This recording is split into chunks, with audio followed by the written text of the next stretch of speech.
لیکن کچھ عرصے کے بعد گیہوں کی فصل کے موسم میں سمسون بکری کا ایک بچہ لے کر اپنی بیوی کے ہاں گیا اور کہنے لگا، میں اپنی بیوی کے پاس کوٹری میں جاؤں گا، پر اس کے باپ نے اسے اندر جانے نہ دیا، اور اس کے باپ نے کہا، مجھ کو یقیناً یہ خیال ہوا کہ تجھے اس سے سخت نفرت ہو گئی ہے، اس لیے میں نے اسے تیرے رفیق کو دے دیا۔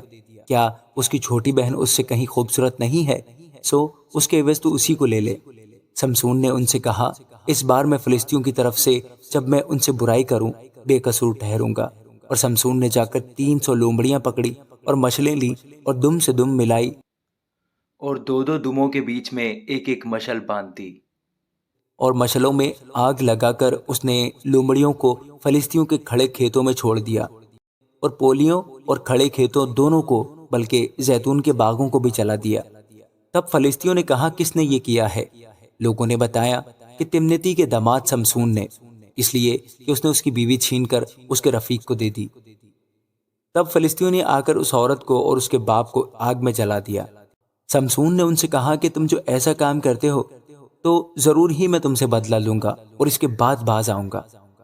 اور اس نے ان کو بڑی خون ریزی کے ساتھ مار مار کر ان کا کچومر کر ڈالا، اور وہاں سے جا کر اتام کی چٹان کی دراڑ میں رہنے لگا۔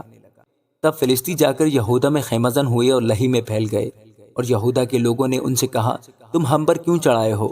انہوں نے کہا کہ ہم سمسون کو باندھنے آئے ہیں، تاکہ جیسا اس نے ہم سے کیا ہم بھی اس سے ویسا ہی کریں۔ تب یہودا کے 3,000 مرد اتام کی چٹان کی دراڑ میں اتر گئے اور سمسون سے کہنے لگے، کیا تو نہیں جانتا کہ فلسطی ہم پر حکمران ہے؟ سو تو نے ہم سے یہ کیا کیا ہے؟ اس نے ان سے کہا، جیسا انہوں نے مجھ سے کیا میں نے بھی ان سے ویسا ہی کیا۔ انہوں نے اس سے کہا، اب ہم آئے ہیں کہ تجھے باندھ کر فلسطینیوں کے حوالہ کر دیں۔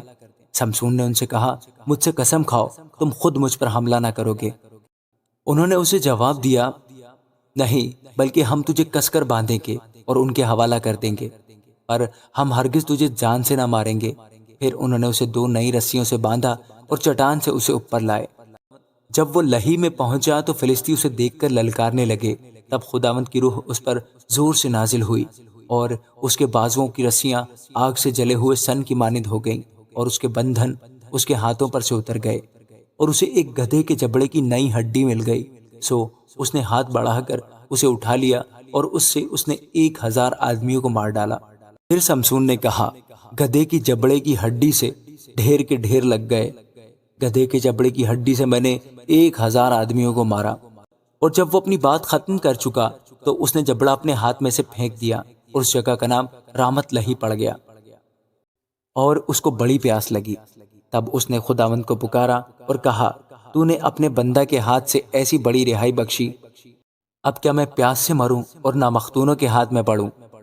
پر خدا نے اس گھڑے کو جو لہی میں ہے چاک کر دیا، اور اس میں سے پانی نکلا، اور جب اس نے اسے پی لیا تو اس کی جان میں جان آئی، اور وہ تازہ دم ہوا۔ اس لیے اس جگہ کا نام عین حقورے رکھا گیا۔ وہ لہی میں آج تک ہے، اور وہ فلسطینیوں کے ایام میں 20 برس تک اسرائیلیوں کا قاضی رہا۔ آمین۔